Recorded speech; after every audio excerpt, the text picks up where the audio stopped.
What is up, everybody? We are in the ASL Season 17, Round of 8, Match 2. This is herO versus herO. I think this is going to be maybe the closest, possibly the best match we have in the Round of 8. What do you think, Tastosis? Oh, sorry, I didn't unmute my mic. Yeah, this is... I was like, do I sound stupid? Tastosis, is this not going to be a close match? What are you talking about? It's just two guys that round of 4 like every season. Yeah, it's a ridiculous match. It's really hard to figure out who's going to end up winning this. I kind of lean towards herO. Maybe it's just that, you know, that rock, paper, scissors that everyone kind of feels in StarCraft, where like Protoss beats Terran, Terran beats Protoss. I mean, Terran beats Zerg, Zerg beats Protoss type thing, where you're like, oh, okay, like there's a little bit more volatility on this side of the matchup because you don't have map control for a while. So I don't know, maybe that's what's kind of making me feel that way. But like, herO, like, actually is like the best Zerg overall, right? Like, he's the most consistent player in ASL history across 17 seasons. So yeah, going up against the Terran that actually makes it deepest every season, it's going to be great. We did just finish up, I would say, somewhat of a disappointing series here with Best versus Sharp. I'll talk more about that. We're going to be going into a quick interview here with our players as you watch our toast and me try to figure out how to intro this show with these weird breaks. And we don't know exactly when they're coming. I think I know this one's going to be just around the corner, guys. Yeah. So sit tight. Video for you, interview, and then I will expand on my thoughts on that disappointing Sharp versus Best series. Terrible job, Tasteless. Terrible job. Why do they do this? Why do they leave this graphic up? We have no idea what's happening. We don't watch these ahead of time.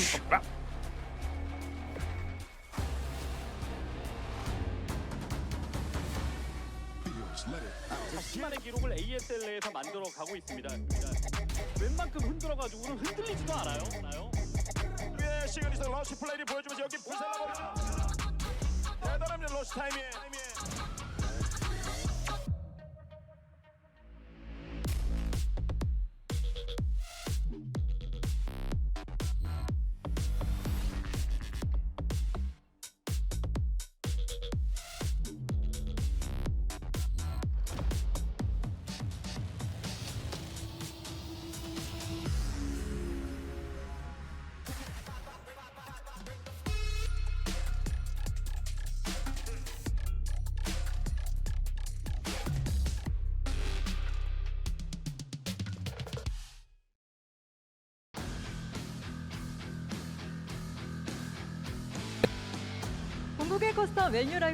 Hello and welcome to the second match of the quarterfinal stage here at ASL Season 17, brought to you by New Life Ultimate Custom Prestige Gaming Chairs.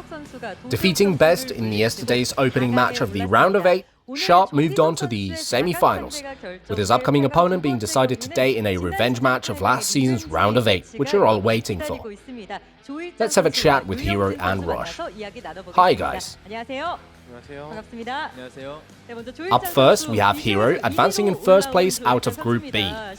In the round of 16, you enacted your master plan to defeat Royal and Barracks, advancing to the quarterfinals in first place. I was sure you're sufficiently confident to go into a best of 5 against Terran, but before the interview, you kept giving me evils. Come on, herO, you are confident in a quarterfinals best of 5. Well, I practiced a lot, so I came here with confidence. Regardless of who I meet, all these guys are really good, so it will make a little difference, but I've been on the back foot against herO, which is something that as long as I manage to overcome, I should be able to win. If herO can overcome the burden of going up against herO, then today is doable, okay. Let's talk to herO as well. Hi. Taking down formidable Protoss players, you are again preparing for a round of 8 match? And for the first time this season, you'll be playing against a Zerg. Since you're quite comfortable with this matchup normally, I'm guessing you're also considering today's game sufficiently doable. I always engage with a confident mindset. I did my best in practice, preparation went well, and I think I'll win today. How's your form against Zerg nowadays? The games go okay overall, but I don't want to fall victim to pride, so I'll have to stay focused. Regardless of the matchup, the games are all okay. Is that what you're saying? When I get into practice proper, I have this confident mindset. I'll play with that mindset again. Got it. Let's take a look at both players head to head. Rush is currently leading 11-7, winning in extended series in seasons 12, 14 and 16. herO, as you said, you dropped out of last season losing to Rush in the round of 8, which unfortunately ended your season there. But still, when the bracket was drawn, I understood that you have a mind for payback.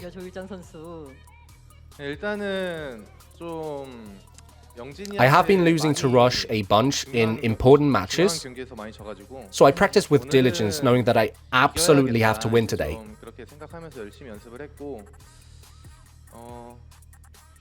I think I'm a bit more confident now than I was when we played back then.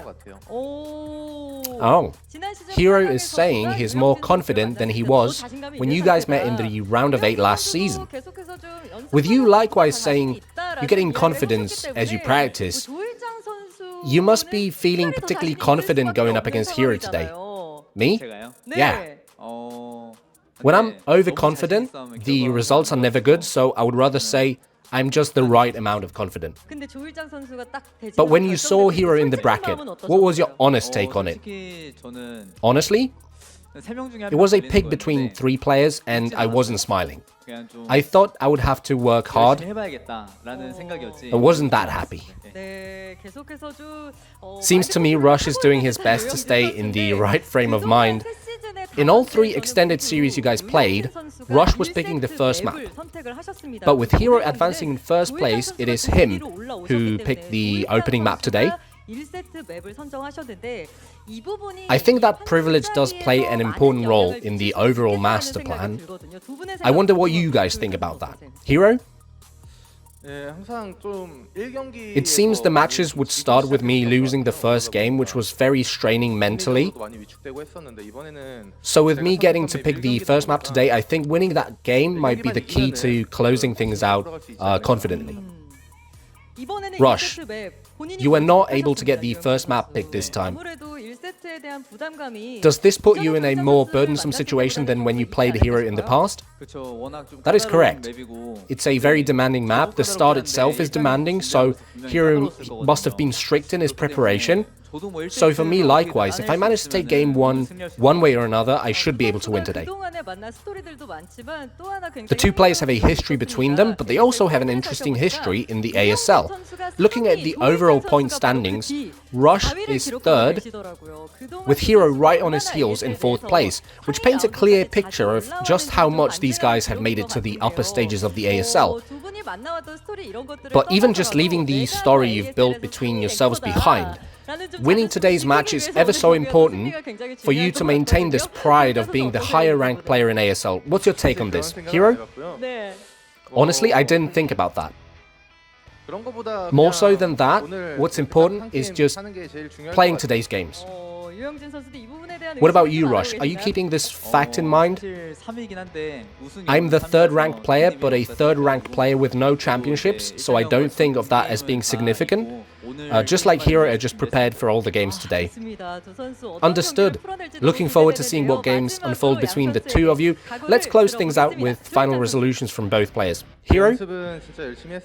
I prepared with a great deal of diligence. I'll do my best to show entertaining games. Can't wait. Rush?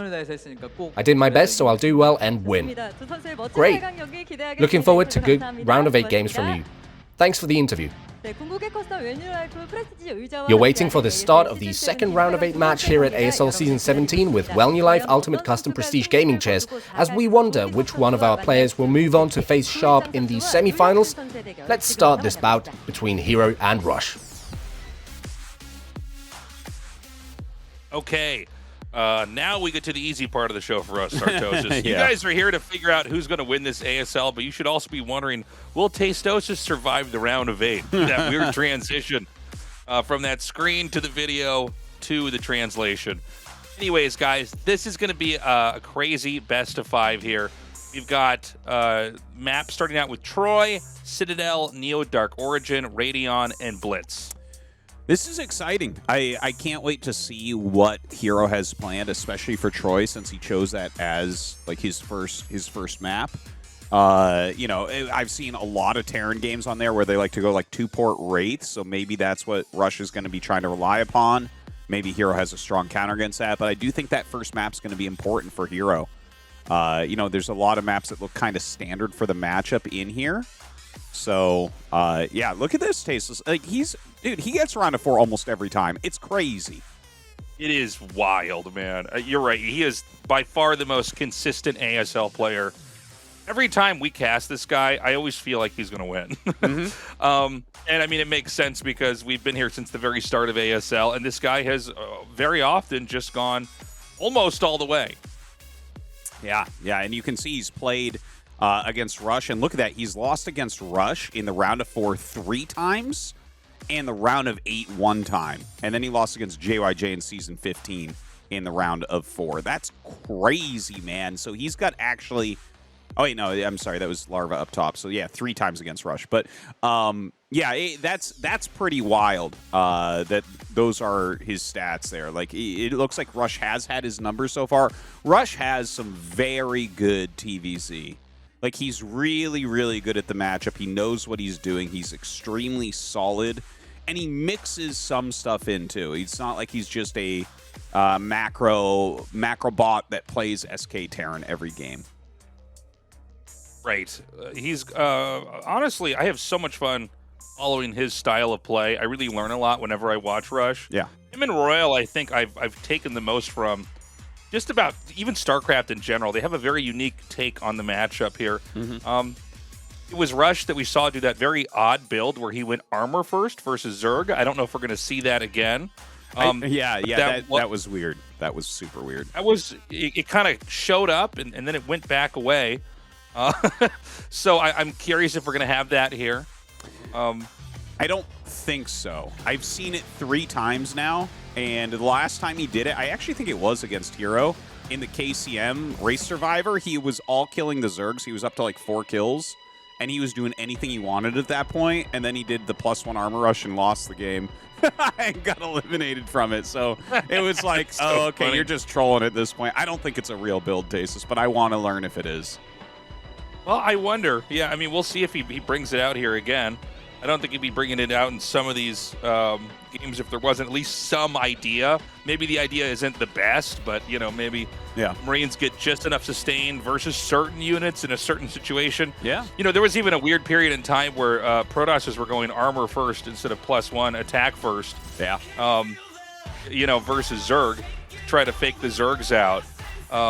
And that was like way back in the day, like pre-StarCraft 2. But, you know, these moments, they can come up.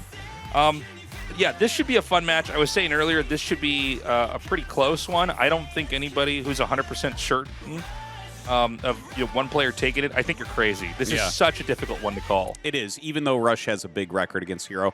By the way, they're both at 49% in the matchup with 34 wins and 35 losses. But wow. Yeah, that's wild, isn't it? But most of herO's losses are against Rush, and most of Rush's wins are against herO. Think about that, right? Like, 9 of the wins that Rush has are literally against herO, or even more than that. I think it was 10 or something. It's crazy. These guys have played so many times. Rush has been the victor, but, I mean, herO can do it. I know. I've seen this guy play so much. He is unbelievable. Let's see how it goes down. All right, guys, we're going to be going into map number 1 here. It's going to be on Troy. Troy has some very, very unique features on it that we'll be explaining in a little bit more detail as we get into the game. But essentially, you can turn your main or your opponent's main or one of the other 2 mains on the map into an island. Our game is now ready to go. This is a best of 5 to see who will move on and face off against Sharp, the Final 4 of the ASL.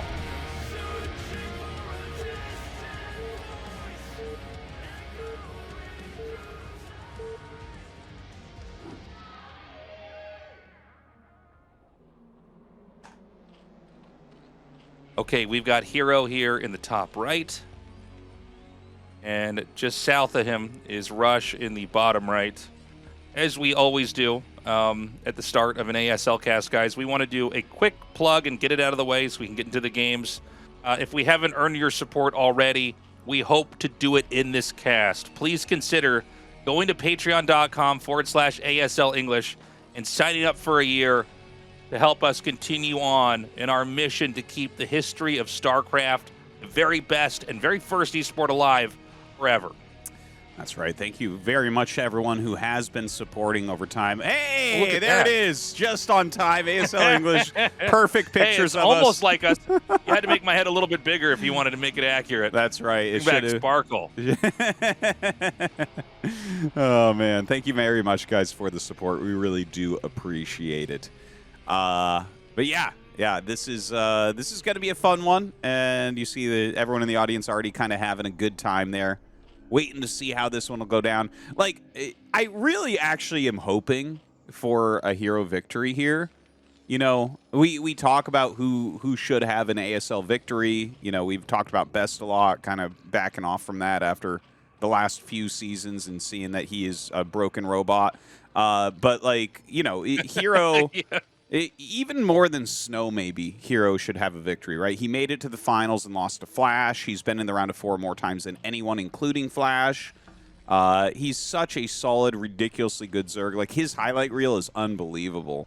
I still think back to some of these games. He played, like, that TVZ on Polypoid against JYJ, where he's, like, forcing the Valkyries to get split up from the Marines and stuff with the most unbelievable tactics. I remember some of his all-ins against Flash. I mean, this guy is such a world-class competitor, but still just hasn't been able to make that hurdle into a championship.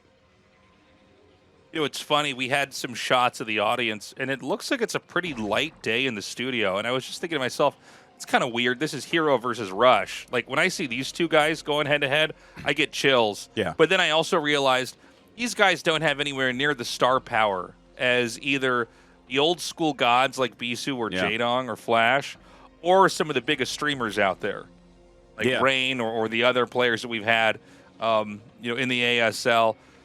Mini actually kind of up there with that. I know a lot of people that watch ASL are huge Mini fans, or if you're just a fan of StarCraft in general, you love to watch Mini's games. But as far as star power goes in Korea, these guys are in some ways a little bit lower tier. Although I think as this game continues to flourish over time, they will get more and more and more fans. Yeah, you're very right that it has so much to do with that star power. I bet you when Bisu plays, it'll just be packed, even though, like, that's Bisu versus Snow, right? So, like, Snow actually has a pretty big fan base at this point because he's so funny on his stream with his trollness, you know. But yeah, that's different days have different viewership and stuff. I feel bad when it's something like Mind playing TVT and there's one guy in the audience. I'm like, I would be their Mind, like. Yeah, well, it's funny. There are certain fan bases that'll just show up. Like, as an example, Snow was actually not popular at all 5 or 6 years ago. Yeah.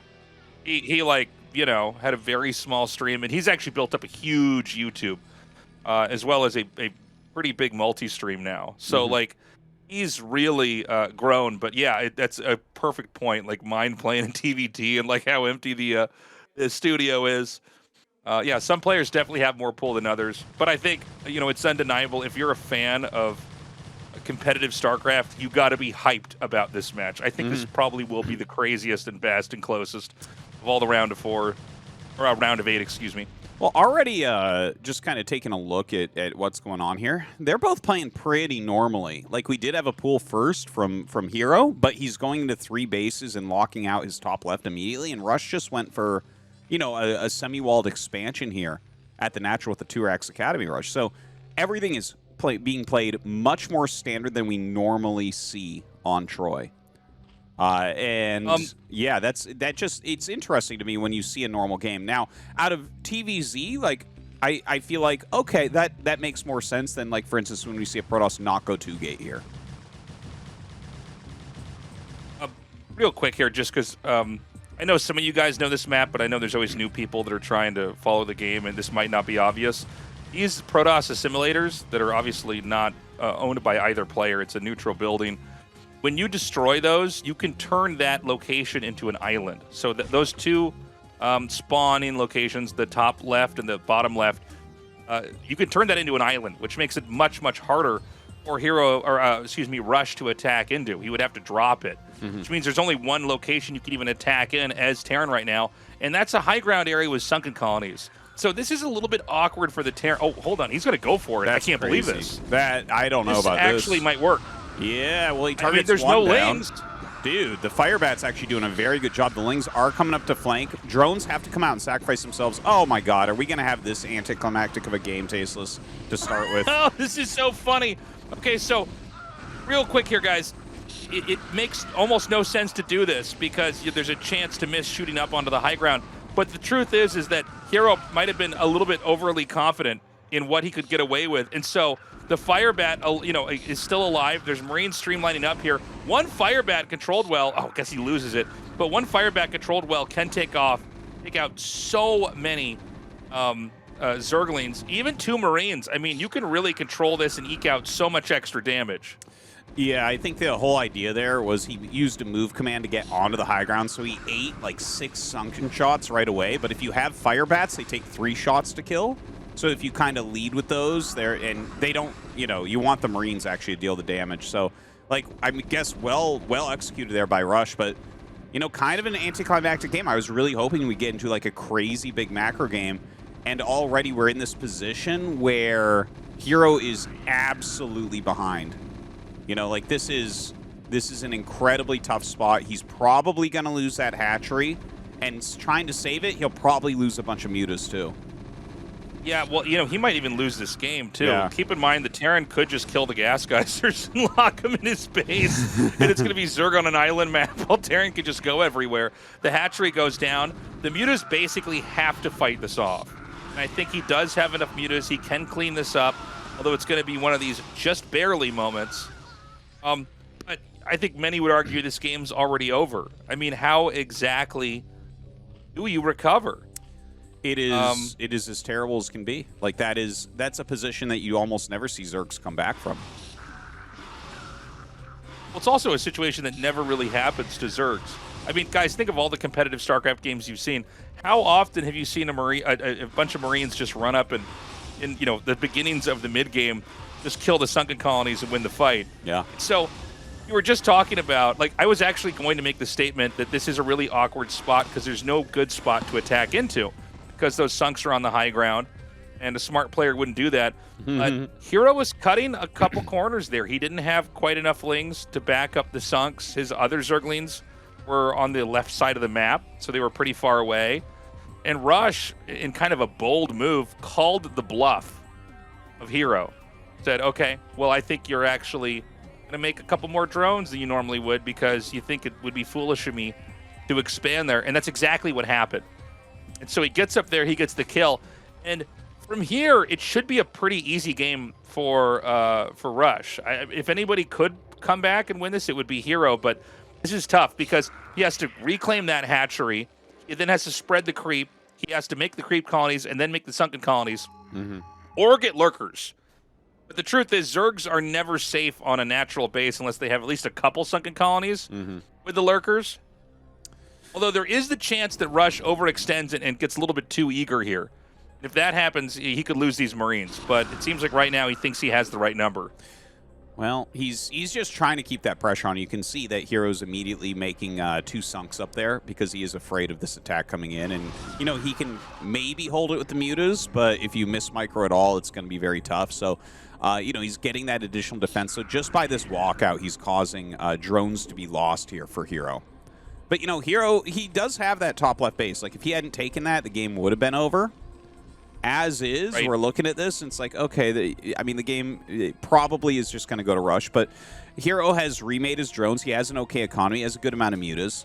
Rush looks to be going for a siege tank push here. So maybe just get 2 siege tanks with siege mode and try to push up on the Sunkens. And I wonder, like, you can't get to consume before he's there. Because we see that the Hive hasn't even started and the add-on is already done, right? So, like, the timing is there for Rush to do this, but can herO stall it out in other ways, like with these mutas? Yeah, he's buying a little bit of time. I think this should be a pretty easy layup for Rush to pull off. The Hive is coming, but if the tanks come out and he just sieges up, it should be a situation that he can just manage fine. There's the first tanks out. Usually we see about 3 tanks total in a push like this. Probably with a vessel. I don't think there's any need to go for Valkyries. Although there would, I'm sorry, there's a science facility here. So yeah, I mean, you just play a very straightforward game. Well, the Muta's going to come in and try a little bit of counterattacking since he did get those sunken colonies up. He feels like he can do this. Oh my god, if he gets a tank, it's big, guys. Doesn't quite get that one. Does choose to fly out with the Muse. No, he's going to dive back in. Okay, he wanted to kill that tank really badly. Like, each tank that you get rid of really adds to your longevity on your sunken colonies, right? They are going to be missing shots. They'll still deal some damage because of Splash. But, you know, that's... I'm glad that he picked one off. It makes me feel like he has a little bit more of a chance, but he really does need to get consumed to have any real chance on stopping this before it kills his natural. Yeah, with chance to miss onto the high ground with the tanks too. Oh, is he gonna get? He's gonna get a greater Spire. Actually, this is pretty smart, Tastosis. It's quicker. It is smart. Yeah, it is smart. I don't know why we didn't think of this. In every other game, I'm like, could you go Guardians here? And then like, I don't do it this time. And now this was my moment to look smart in this cast. So tanks do have a small chance to miss. So sometimes only the splash damage connects. So this takes even longer to break down. You also have to be very careful with the Science Vessel. If they pick that off, it's incredibly annoying. There are Scourge out here, too, so he may be doing a little bit of dancing. Oh, my God, he gets it! That's an excellent kill, but can he actually stay alive? Because he needs to morph the Guardians, too, don't forget. This is not just about, like, getting into the Guardians, but, like, if he... It takes a while for them to morph after that Greater Spire's End. Look at this. Rush knows. He knows what's going on. Yeah. He's going to try to break this so you literally can't even morph the guards. And I think he's going to take the game right now. I think so. This is a very good call by him. He said, wait a minute. All right, let's just go for it. This is going to force the Mutas to not morph just yet here. It's only 3 Mutalisks left over. Trying to buy a little bit more time as these sunken colonies are coming along. One sunk is in range of that sunken, of that tank, excuse me. Oh, and a drop over here. I don't think there's anything protecting this. He goes right between the Scourge. Yeah, very tough situation. I tell you what, this was good decisive play from Rush. It was good decisive play from Rush. He takes that victory, but that was on a razor's edge like multiple times where herO was very close to holding on. And if you're playing like that and the Zerg holds on, you don't have a ton of recourse going into the rest of the game, right? The Zerg will actually start to get pretty far ahead. So, well done by Rush with the win, but you can see just how close these games are likely to be tonight. Yeah. Smart play from Rush.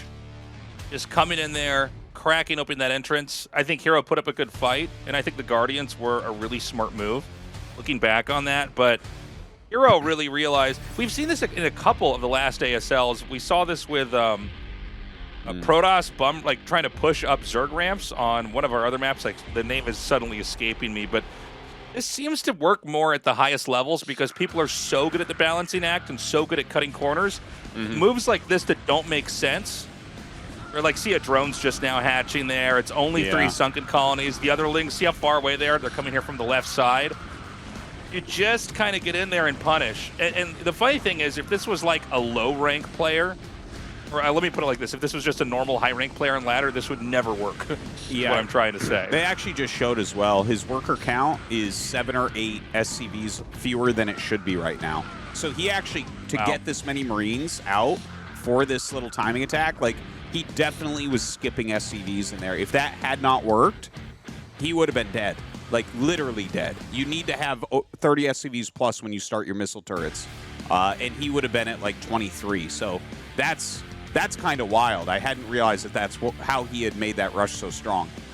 Yeah, so both Rush, cutting all those corners, and herO getting a little bit greedy. Guys, short break. We come back. Game number 2. Don't go away.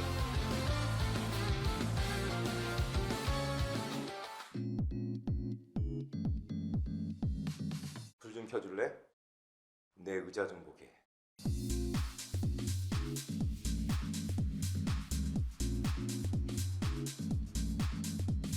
오늘 내 기분? 각도로 말할게.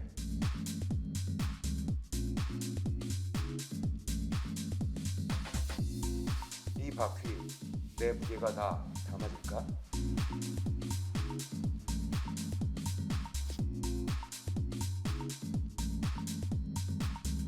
하루만 네 의자에 메시가 되고 싶어.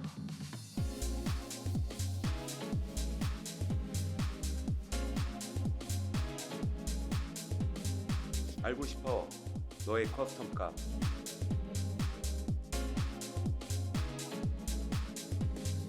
만들어봐. 네 의자에 꿀려.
Thank you for waiting, everybody. We're going to be hopping into game 2. It's too bad we didn't get to have a proper TVZ back there, one where we could see where herO is at as we get into a longer, more normally developed game. But it is exciting to see that Rush has these sucker punch moves. He's ready to come in there and end the game before it even starts. Well, I think that's an important aspect of Terran vs. Zerg, is sometimes you just got to flip a coin and go for it and mess with your opponent. And, you know, he picks up a win on a map that can be tough. And now we're going to, like, a very, very standard map for this matchup. I actually really like Citadel for Terran vs. Zerg. It's got very short rush distances. Everything is very standard. There's places for turrets at all your bases. Tastosis, can you believe it that someone made a map where you can put missile turrets down that might defend mutas? It's crazy. All right, guys, we're going to go into this game 2. Let's see if herO can tie this up 1-1 or if Rush takes the 2-0 lead.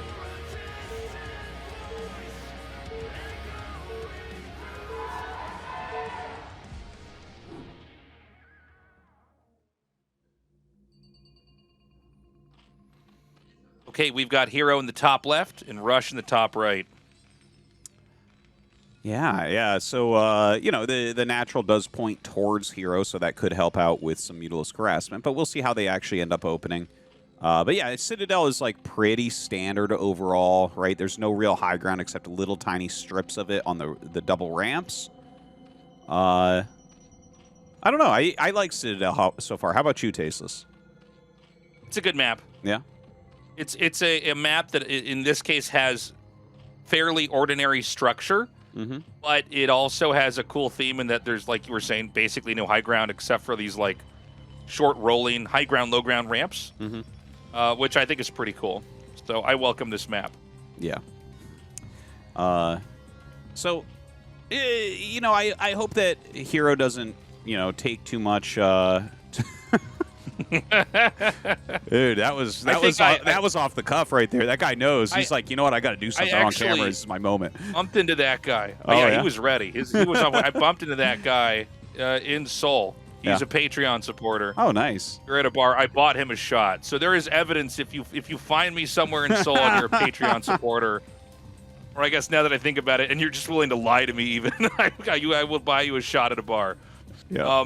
That's good to have him back. Now they're going to be hunting for you, Tasteless. Absolutely. That's right. Guys, and if you find me in PEI with my family, I will call the police. No, of course, if you see me, do say hi. Anyways. Do say hi. It's much better than when you get a tweet an hour later when someone says, I saw you in the grocery store. You were buying eggs. Yeah, you go, okay, that's way more creepy. No, I love it. I've met like just two StarCraft fans since I moved to this tiny island. So, but it was really fun running into them because it's like, oh shit, there's someone here who likes StarCraft other than me. That's nice. It's just not that popular here, unlike Korea. So, yeah. Anyways, that's good. I'm glad to hear that you bought him a shot, Tasteless. Did. Yeah, that's one of the Patreon perks. We should put it into the Patreon, man. Yeah. Where like if you find Tasteless, he will buy you alcohol for your subscription. It goes right back into the system, man. The money goes right back into the people that support the show. So this game, we have a soon-to-be command center over here at the Natural. There are Lings coming out, and there's no bunker. 4 Zerglings do beat 2 Marines. Does this get up there in time? Dude, 1 shot left on the Overlord, and he gets him to back off. God. Yeah, it's a super hard call to make because if you lose those Marines, like if there's a lot of Lings coming, you can be in some serious trouble. It looks like he'll hold it fine. Dude, if he had gotten that Overlord, this would have been brutal for herO. I mean, this would have been, similar to Rain's awful performance in versus Light in that was that versus Light in that ASL finals where Rain totally he 0-4'd, he just because lose to that sucker punch strat in game 1 and then you just drop your first Overlord. It's like, oh man, you're having the worst day you could ever have in StarCraft. Yeah. This is not something that would normally happen, but he saved it with literally 1 Marine hit left. So if Rush ends up losing this game, he's going to be kicking himself over that as well because, you see the Lings coming. It's such a hard choice where it's like, well, I could kill this, then I lose the 2 Marines, but I'll probably kill 1 Ling and damage another. Can I hold that? Because the Overlord kill is so big early on. But anyways, he is kind of roaming about a little bit with those Marines. I don't think he's going to actually do a move out, but he's trying to figure out what's going on with that Scout SCV at the same time. So Spire has been produced again. It's going to be 2 Hatch Muta. We do have the drone headed down here towards the bottom left location. So similar to the previous game, it'll be a 3rd base as far away from the Terran as possible. Obviously, this isn't Troy, so you can't, lock that base up by turning it into an island. But in this case, he goes for the natural. By the way, big scout here with the SCV to just confirm that it's Spire. This allows you to make a couple more SCVs and not be as worried about getting that scan as quickly. I tell you what, Tasteless, I'm paying a little bit more attention this time. He's skipped a few SCVs in here. And he's actually got like a lot of Marines. He's got like 12 Marines right now. And, okay, so if you don't skip any SCVs and you're doing 2 Racks Academy Rush, you end up with 8 Marines and 2 medics to move out with here. Here he's got 12. So he did skimp a little bit to get this, and the move out is a little bit later. Normally you want to move out at 5 minutes. He's moving out at like 5:15. And the Lings are running around trying to stop him from moving across the map. That's like a really important thing. Already the 2 Sunks got started, so he's not going to go. But his economy isn't crazy bad like it was in the Troy game. I just wanted to point out that like he's like kind of making sure that he's consistent on his Marine production as opposed to that SCV production. That is really cool. I'm glad you caught that. These are the subtleties in matchups that, like, and for me as a Protoss player, I just wouldn't have seen that. But that's interesting. So he's got a little bit more muscle here when it comes to the Marines. By the way, the bottom base for the Zerg, everybody, normally you take the main. He's taking the natural because he wants the Terran to scan more. You're going to scan the bottom left main first and then scan the bottom right main second. And so you still won't know where it is. And you might even end up scanning the place south of the Zerg's natural. Yeah, yeah. So it's a very confusing game where you're going, okay, he's got to have a base, but where is it? Because if you don't know where the base is, you don't know where to attack. But that being said, you are giving up a little bit of safety. A natural expansion is much harder to hold and defend than a main is, because you can put lurkers at the ramp area, and that bottleneck makes it basically impossible for Marines to penetrate. Yeah, and also don't forget that if he ends up holding on to that, that's the easiest fourth you're ever going to get, right? You just kind of make it you send a drone over and only dropships can attack that fourth base. So that can lead into the late game very, very well also. Now, Rush right now, I think he's trying to feel out if it's Muta or drone production. Like, if you have all these extra Marines, once you get range, if your opponent, like, kind of stops on fewer mutas, because, you know, when you start making mutas, it's not like you just make mutas to 11 all the time. Sometimes you go back into drones a little bit. It's, you know, everyone kind of has their own way that they like to play it. But if he can find, like, a timing where his opponent has, like, 8 Mutalisks and he can move out a bit earlier, maybe he can pressure like that. But no, herO here did go up to 11 mutas very, very quickly. So he'll probably have to stay back, Rush will. Right now, herO is just staying, you know, just out of reach here. Notice that Rush is massing up a lot of Marines and medics that he's not showing. So on the outside, he might, you know, be a little bit more confident as a Zerg until the whole full wave moves out. We're seeing more of those units now meet up over here. Zerg can still take some pot shots here and there if they can get an angle where the Marines are kind of dangling. Another scan, by the way. He's going to know that the hive is coming. All of the tech, by the way, is being hit at this third base. I don't know. Artosis, was there a scan at that third yet? Do we know? I don't think so. We haven't seen it if there was. And like you said, it's not one of the more likely areas to scan. So I think probably not. Looks like he is going towards Valkyrie, and oh, he just accidentally killed one of his own Marines. That's kind of funny. Happens sometimes. Your attack moving really quickly. But yeah, right now he's kept the mutas out front, which is like kind of nice. It's still a huge group, and herO is, you know, he's picking off anything that kind of straggles out towards the front. It's been great production here from Rush. He does have a ton of Marines and medics, and, you know, once he has those 2 Volks, he is going to be able to push quickly, but I think lurkers are going to be timed out well with that. So I think that herO is going to live through everything relatively cleanly.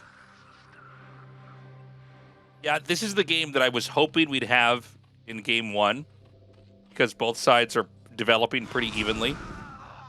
Rush is still not fully moving out. When the Marines are this far forward, it basically keeps the Mutalisks from attacking into your main, because if they do, you just start to move across the map, and that'll pull them back out.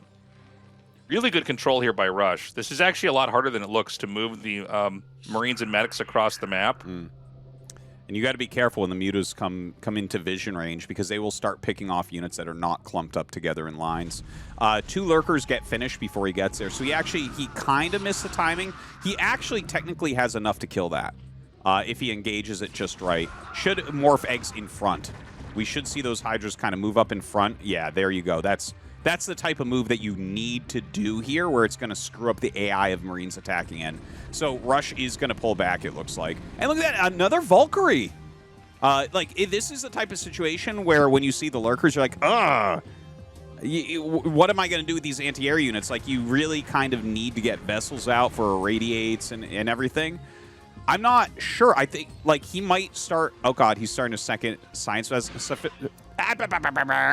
Tastes, I can't talk. He's starting a second science facility. So I think Rush is maybe caught off guard a little bit here. It seems like he's kind of lost track with exactly where he is on his tech.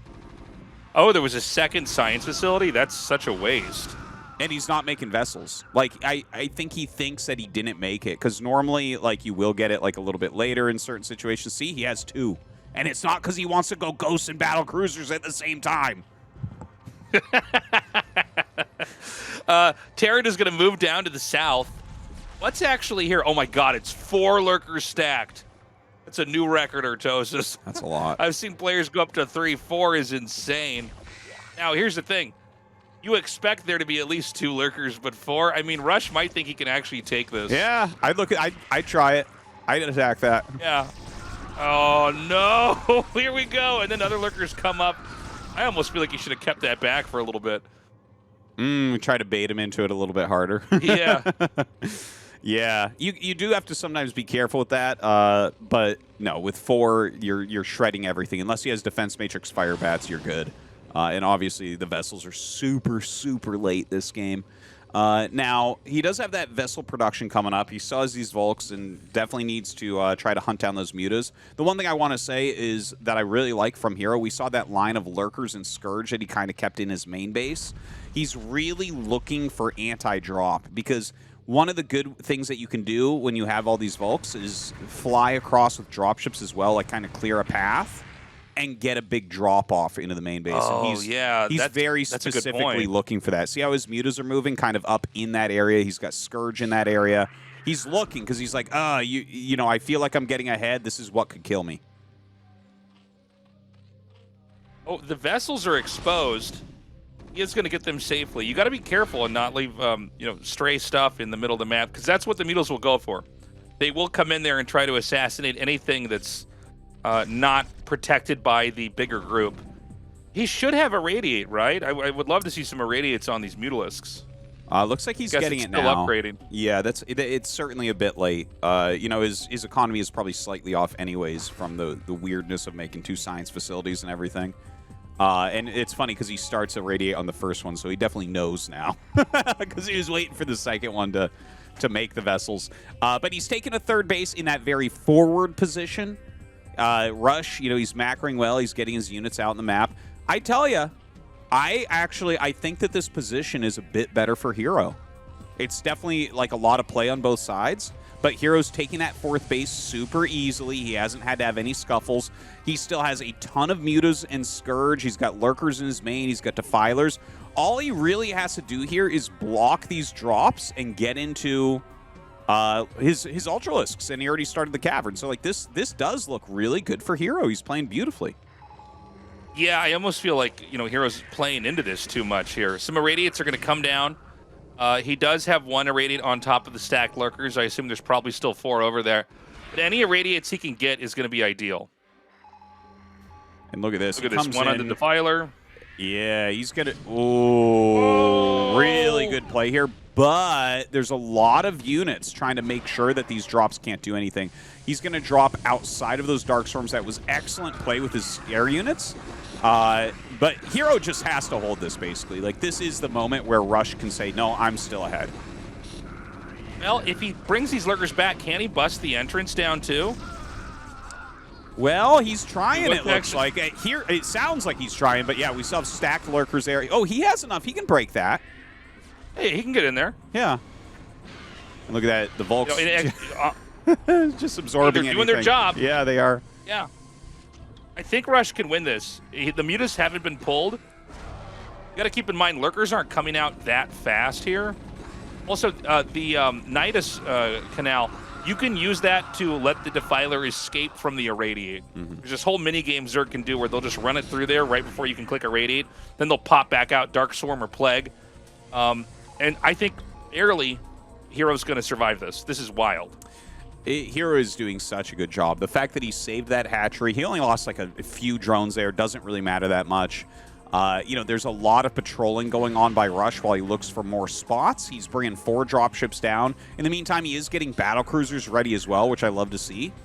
But the window is like closing a little bit. You'll notice that herO is going up in supply relative to Rush, so he's really stabilizing. Now runs in, trying to pick this off once again. More Lurker Ling coming back, and it looks like there should be a hold here. Yeah, once again, he's going to barely survive. 1, Scourge does connect to the dropship, but 2 is still enough to be a threat on the map. The Lurkers are going to run back. Oh my God! No! Well. herO just not quite fast enough. And look, as long as these Marines can stay in between the main and the natural, it causes a lot of different threats. I think with enough Lings, though, yeah, he can clean this up. Yeah, a little So bit. Terran's on sloppy. 4 base. Sorry. Yeah, a little, for sure. Yeah. No problem. Go ahead. No, I was just commenting on the sloppiness here of herO. Like, we definitely see some sloppy moves. Like, you kind of expect it from the dropship play. Like, eventually that stuff will get cleaned up. But definitely we've seen it a little bit as well from herO's end. Like, he's running those 3 lurkers through the middle. He ran a Defiler into some Marines. But not end of the world. You know, he's got those 4 gases up. By the way, both players are on 4 bases. Oh, he's going to come in right now. We need to see a Dark Swarm come down. He's going to target 1 Defiler. He does take it out. But I think the Terran can just step back. Yeah, the Sunken Colony does get picked off. And this base is on the verge of falling. In fact, Rush is so smart, he's going to try to just run up. He can run right through with the Marines and basically just hit other locations. There's 1 Defiler over here, but I think these Marines, if they can stay mobile enough, they could be okay. Looks like he's going to probably pick them off, but there's a lot of vessels in here that have not been cleaned up. herO wanting to get more plagues down does get a very healthy one down onto those vessels. The Muta's flying down to try to help clean those up. They will be caught partially, but they should be able to kill those vessels off, I think. Still, seems like there's just barely enough out as far as Defilers go. Like, he will just always have 1 Dark Swarm. Now, the Mutas are going to clean up all the vessels that were built up in this game from Rush. This is huge. Yeah, that is big to kill 4 vessels at this point. That's really where he's getting rid of all these high-tech units. But Rush has 3 gases. He has 4 bases. Battlecruisers coming out. But if he's doing battlecruiser production, he's not doing vessel production. And having lost those vessels, like, you do need 4 to 6 vessels, like, throughout the course of the game. So it's like, yeah, I love the battlecruisers coming out. I think it's a great idea. But without vessels, you might get in trouble for that as well. Yeah, Ultras are going to hatch just in time here. You know, there's a bit of a yin and yang here as far as where the Zerg can defend. You know, there's going to be a weakness somewhere. He's going to try to target down the Spire, and he's actually going to get it. But that means no Scourge. And with the battlecruisers coming in here, I mean, they can basically just destroy everything. You know, Hydras are not actually that great versus battlecruisers. You need to get quite a bit of them. This Marine is perfectly placed, Tastosis. Look at that. That is so cute, man. Oh, my God.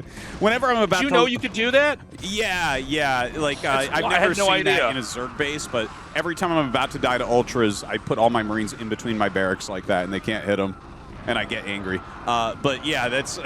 Ultras do have a hard time getting through. That's super cute, though. Now, Ultras counterattacking into Rush. You can see their supplies getting closer and closer and closer. And now we have Defilers on the map. When you're running around, like, this is how you tell that a Terran is very close to losing a game. If you're running around trying to clean up Dark Swarms at your bases, that's where everything becomes super problematic for Terran. I think he's going to barely hold this off. Actually, hold up here. This one Ultralisk, if he can pull it out of the Dark Swarm, maybe. Some of these Ultras are extremely low. It's crazy, by the way, when they get the armor upgrade, how long Ultras last. Yeah. The Ultras are unreal, and then you put them under Dark Swarm, and it's like, wait, what?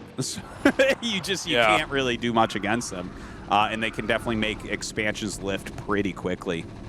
He is being a little bit wasteful with them, as you see. It's like 2 Ultras fighting the bulk of the army up here and just getting wrecked. It does buy him some time in some other ways. But yeah, he's sending more and more units. If he can force a liftoff on 9, that's really big for herO. Yeah, just a couple of Zerglings here is enough to cause a real problem. The 2 battlecruisers are cleaned up, but there's already 2 more heading out on the map. He needs to get some fire bats in these bunkers. I'm a little bit surprised he didn't do this sooner. The lurkers are going to burrow. There's going to be a lot of great kills on these SCVs, but the targeting isn't ideal. Ultraling coming out to fight this army in the center of the map. You can see that those armor upgrades really paying off. He's got maxed armor and is dealing with those Marines really quickly. It looks like herO, like, you know, there was definitely some rocky moments with all the great dropship play, but yeah, he's breaking through. Yeah, 4 gases is enough that the Ultralisks can come out in numbers that are really scary here. And the Marine count has been thinned out so much. I mean, look, if this command center is forced to lift, Terran will not be on just 2 bases. They have 12 o'clock has been taken very quickly here by Rush, but I think that's going to be falling in a second here as well. Yeah, he forces a lift. That means no more mining for Rush whatsoever. This game is about to be over. No attacks are really occurring. I think, yeah, a couple battle cruisers are over here, but he's going to be able to deal with these, right? Throws down the Dark Storm, plagues them. Hydras will go underneath. There's just nothing left here for Rush, and, you know, he knows that. Yeah, he's still mining from 12, but I think it's all going to be, you know, 1 or 2 more A moves in that position to where he can wipe that out. Lurkers are going to come forward here. A beautiful scan and a really nice spread here from Rush. Rush still microing extremely well, but here come those Lings and Ultras. The only thing that could keep Terran in this is the Vessels, but I don't know if he's got enough. There it is. GG. Well, really, really well done there by herO. I love that he held on. Like that 4 Lurker stack was really, really good. He, you know, once he kind of had everything secured at the front, he was looking for those drops. He shut those drops down. And once you have the 4 bases against SK Terran, dude, I tell you, the Defilers and Ultras together, there's no counter Tasteless. It's rough. Yeah. I think Rush almost had it. He may have gone too hard on those bases at the bottom. He might have thrown a little bit too much into the fire when he thought he was about to close it out. And so this ties it up 1-1. We're going to be doing a recap here of apparently battle cruisers. Okay, no, that's going to be this attack here. I'm like, why are they showing us this? Yeah, I can't tell you. Like, I guess he had units across the map, but like, this was not the moment. The moments were when he was holding some of those drops in the bottom left, right? That's really where herO gained the advantage that allowed him to get here. But yeah, very well played game. I love that we're tied up 1-1 right now. If Rush had taken this, I'd have a cloud over my head. I'm like, this is going to end like 3-1 for Rush. But right now, as soon as herO gets into a regular macro game, he shows that he absolutely can kill Rush. Yeah. herO played extremely well. I think if we had some more fire bats in these bunkers, it would have gone a little bit smoother. Yeah. I know the Ultralisk is really scary in the Dark Swarm, but really it's the Zerglings with the Ultralisks. That's where the real damage comes from. If you can just thin out the Lings, over time you can kill the Ultras. You can irradiate them. It's just more manageable. So I think having bunkers there with the fire bats could have made Rush's position a little bit more stable. Yeah, for sure. And I tell you, this series really warming up now. Sometimes I don't understand these points that they show. They're like, yeah, show when the 2 Ultras were wasted, and then It would be funny if they let this run all the way to the end of the game. Yeah, we just watch the whole replay. Like we literally just casted this whole thing. Yeah. Well, yeah. I'm guessing that this base dies by the end of this scene, Tastosis. Well, it might. Let's just keep watching it. Well, let's find out. We only just saw it. We're just rewatching the game. This is actually crazy. It's the not joke even I on just 2X. made is actually what's happening. This is insane. Why are they doing this? This is insane. I don't know. Ooh. Okay. Well, there you have it. herO took that game down. And then we watch ourselves watching the replay again. Yeah. Let's watch it from the observer's perspective. Watching the replay, get a camera over his shoulder. Yeah. But I think we're going to go. Well, if you still don't get it, we'll recap what happened at the end of that game. I know it was a lot to process. For now, guys, we're going to go to a short break. Game 3 coming up on Neo Dark Origin.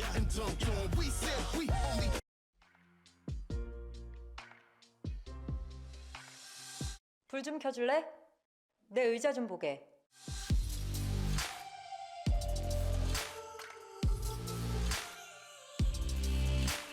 오늘 내 기분 컬러로 말할게.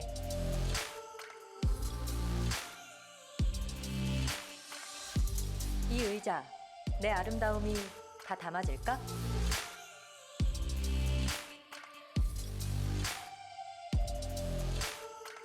하루만 네 의자에 메쉬가 되고 싶어.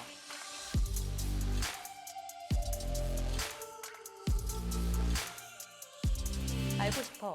너의 특별 할인값.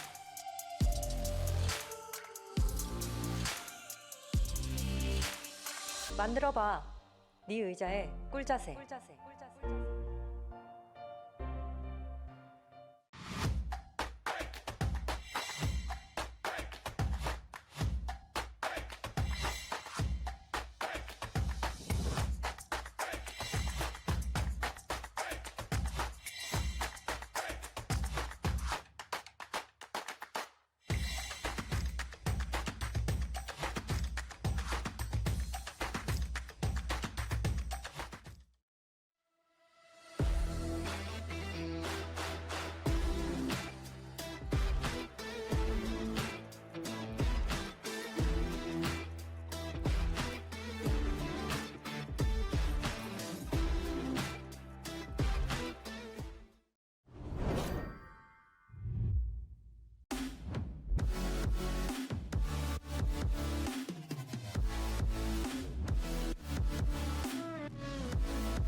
All right, so we are back, and herO taking that game off of Rush, like, honestly, a more impressive game than the game that Rush won. I still don't have a strong feeling about who's going to win this. It seems so well and evenly matched. It's super close, like we were saying earlier. herO definitely showing the ability to kind of hang on for dear life. Some cool little tricks. I like the quad lurker play. I like seeing him absolutely preempt the double dropship style. I think if it was anybody but Rush, you would have just seen Terran fly in with 2 to 4 dropships and lose everything. Yeah. And then herO would have won much more quickly. But you could see that Rush has played against herO so many times. He knows he has to go through a whole bunch of protocols to clear out the mains. Yeah. Irradiate the lurkers, irradiate the defilers, look for an opening, maybe even bait out a Dark Swarm on the edge, only to dive into the middle of the main. But even then, herO was able to hang on. Yeah, Rush really, he went through everything. In fact, I feel like it was very clean the way he was doing it, right? He went for 3 volts, into vessels, into dropships, back into vessels, into BCs, back into vessels. And, like, he kept refilling his air army. He had good macro. He had a lot of bases, and it just wasn't enough. herO still overwhelmed him. And you can see where if you don't get some of these very decisive attacks off that get some critical damage on Zerg, they'll power through you. And that's what herO did. So, you know, I love it. I love seeing a game like that and seeing the raw power of a player like herO when you don't completely cripple him. Look at this. The fans even are like, yeah, 51-49. That's about right, man. That's about right. Yeah. Like herO has... That's pretty sick. Yeah. herO may be more consistent. Rush may be more finals, but like these are both round of 4 guys, which is why it's so nice to have them fighting in the round of 8 for us. Yeah, this is and this is I can't believe it's that close. I feel like I can't remember the last time we had any poll that was that close. Yeah. Can you? No. Well, this is what you've been saying the whole time is this is such a close match. It's like really, really hard to predict, and I think everyone seems to feel that way. We're going to be going into this game number 3. It's going to be on Neo Dark Origin. This is a map where it's kind of tough for the game to go like crazy long just because there's not that many places to go. Yeah. There's not that many bases on the map in general.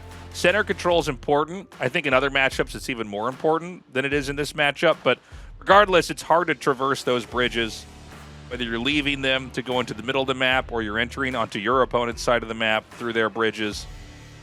Also, let's not forget, herO hid his base. Third base was a sneaky one. It was at the natural. It wasn't in the main. And so Rush didn't have any opportunities to try to figure out where that was and hit it. But this time he won't have that luxury. No, it's a pretty obvious third base location. Kind of obvious as far as strategies go. I feel like every game here turns into Hydro Lurker Defiler. And we'll see how Rush tries to deal with that if that's the case.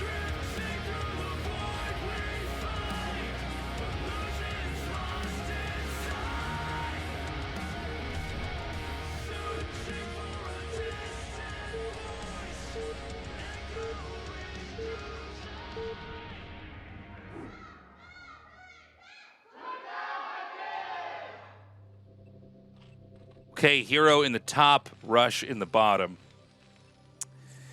Yeah. So, you know, Neo Dark Origin has like some really funny things about it. Like Mutalisks are very, very good here, but like you said, it's kind of a smaller map. There's not that many bases.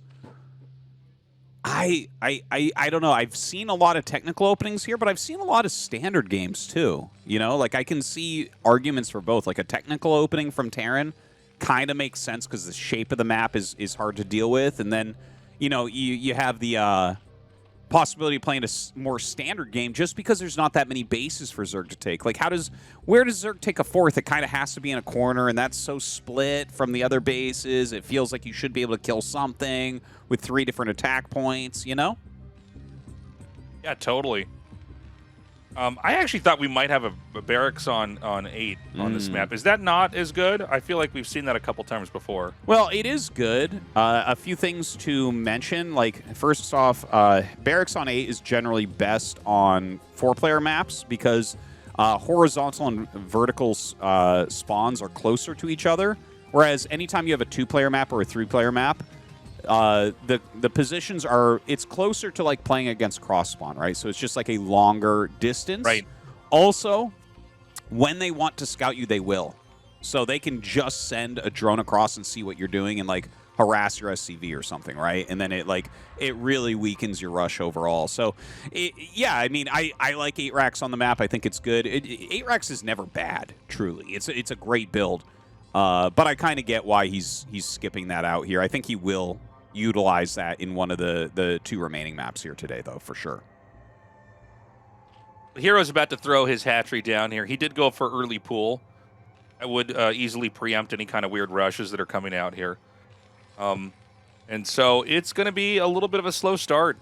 Rush is banking up the 400 minerals to make that command center. And I wouldn't really be surprised if we have this game look a lot like the previous 2. I don't think there's going to be any kind of surprise attack into the 3rd. Mm-hmm.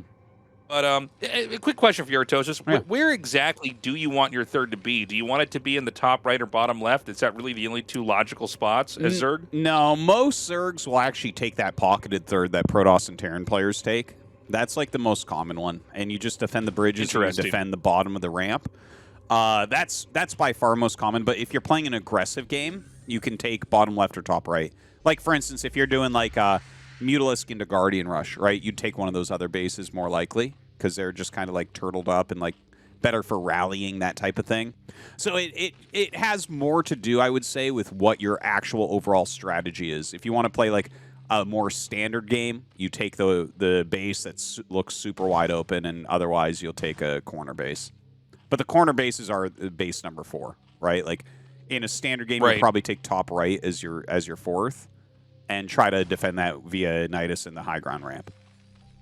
We should point out that the base on the middle left, I guess just slightly down from the middle, and then the middle right, or maybe like a few degrees up from the right, they have kind of a funny role in this matchup. It's hard for either race to use it that easily. Like, you really have to commit to defending it. Like, lurkers on the low ground can hit SCVs from there, or, you know, Marines can shoot drones from the low ground. And so, if we see this whole map fill up, those will be taken last. Yeah, most likely. They are like they're so far out there, you know. And yeah. I feel like a game where you take those, either you've already won as Zerg or you're forcing siege tanks anyways, so like they would be even weaker. But yeah, Rush right now just looks like he's going for 2 racks Academy, and herO 3rd hatch in the main base, but a 2-hatch Mutalisk opening. So as standard as you can really get from these 2 in this game.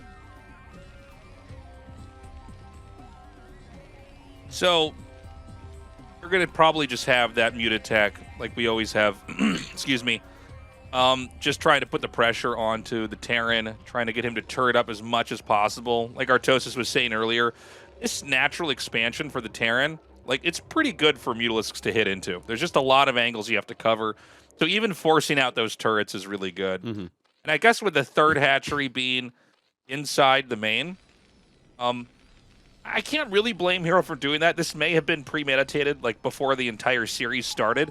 But it could also be the fact that we've seen Rush do these really weird timings earlier on, like in the first game today. So maybe he just wants to play like an ultra-safe game because herO might be thinking that as long as he can just get to where he needs to be, tech-wise, development-wise, he should be able to beat Rush. But if Rush has any kind of aces up his sleeve, he could be punished. Yeah, and this is the most standard thing. He walled in, and he just did the standard move out, 5 minutes.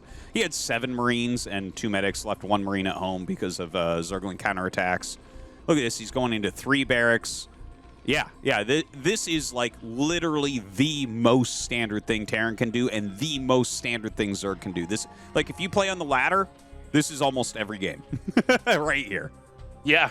Well, I say so almost every game, but really ladder players are scum. So actually, it's a lot of 8 racks and a lot of Zergling Rush. But like, you know what I mean? This is the lurker standard. bust and other stupid stuff. But yeah, if you wanted to like show somebody a game, like, okay, I want to learn TVZ or ZVT, like, how do I play? You could play as either of these guys. This is a great blueprint for beginners to copy builds. Yeah, a very solid base overall for how to play.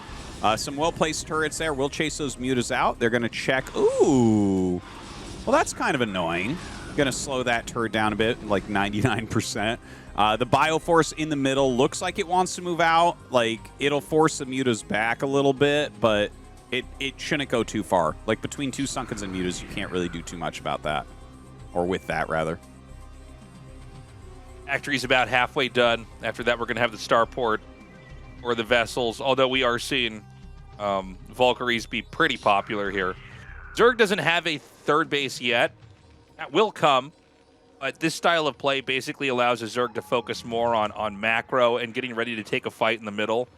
Like, Terran has to be very careful at being on the map in this position. Overextension can usually lead to a total loss of control of the game, because a Zerg will have as many mutas as possible, plus Lings on the ground. Yeah, he's actually built up now to right around that 11 mutas. I guess 10. Yeah, no, I think there's one more coming. So he's going to have that full group. Rush has to be really careful with his Bioforce. Doesn't want to lose that. Hydralisk Den as well as the Queen's Nest timed out perfectly, while herO is taking the third at the very normal location. So the game just kind of continues forward in that very standard way that we were talking about. Yeah. Takes the one turret out, and this gives him enough room to come in here and pelt these SCVs. This kind of pressure makes it basically impossible for Terran to move all the way across the map and hit the third.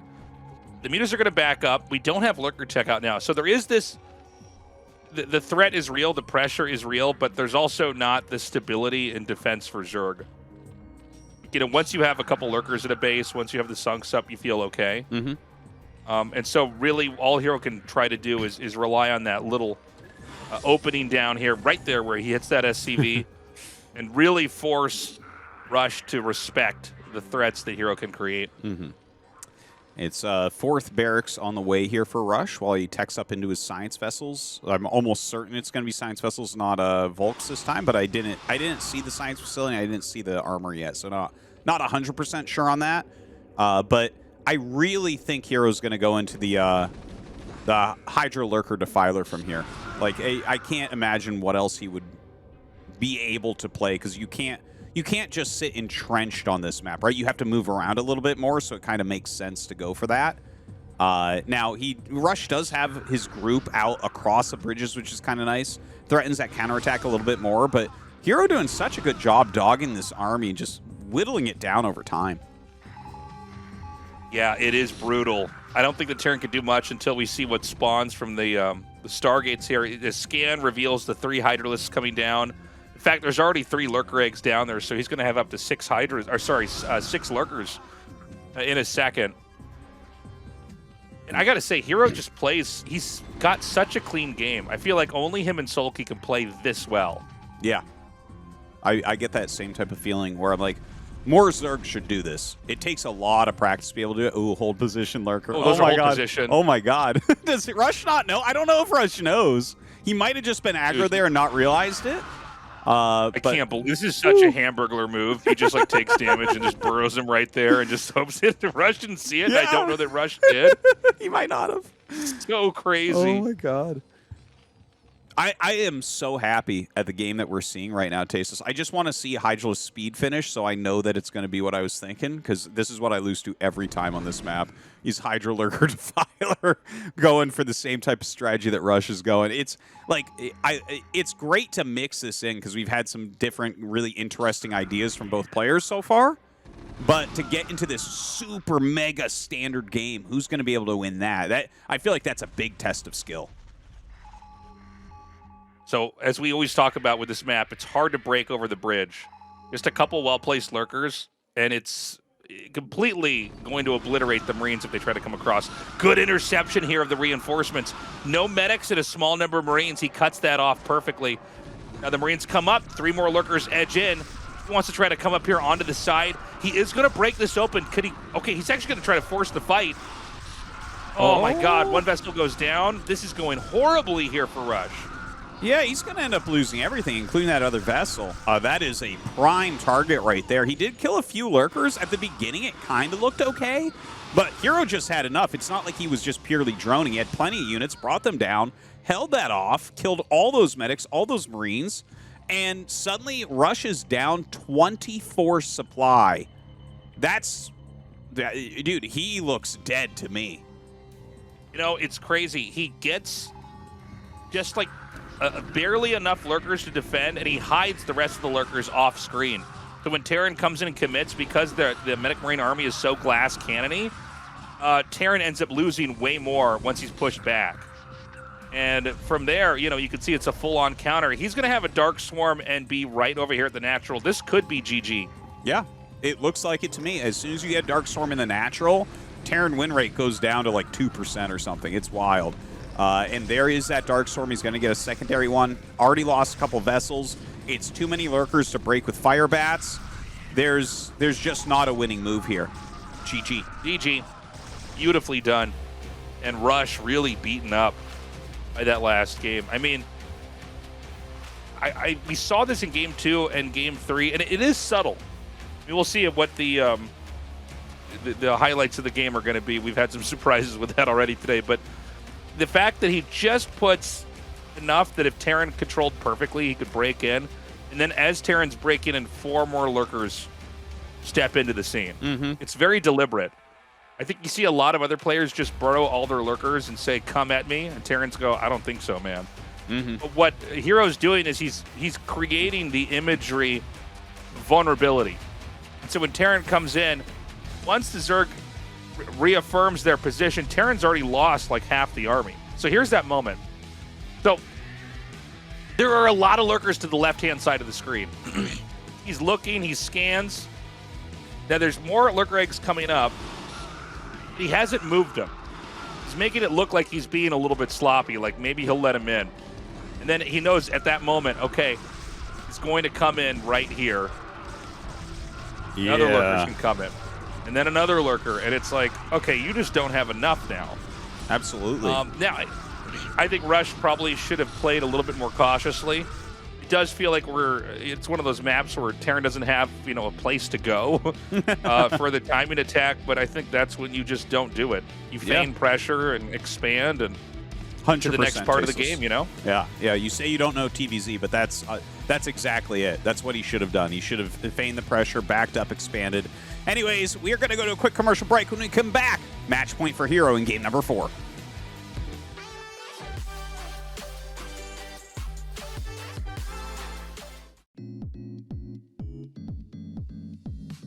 불 좀 켜줄래? 내 의자 좀 보게.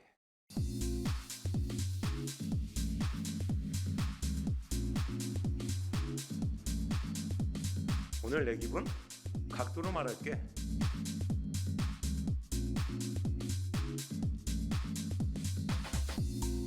이 바퀴 내 무게가 다 담아질까?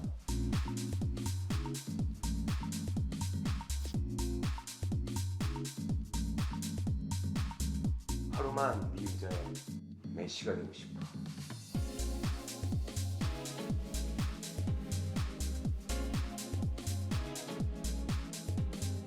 알고 싶어 너의 커스텀 값.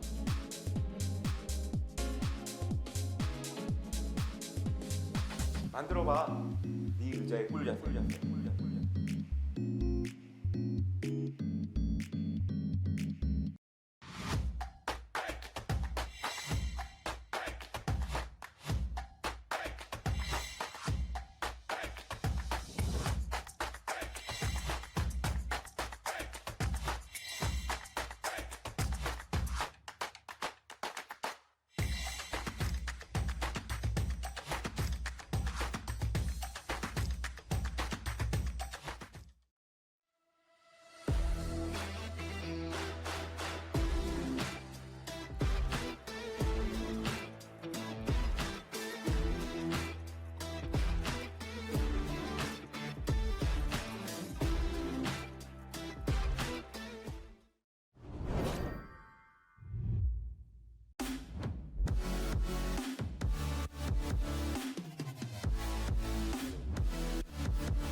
Catwalk.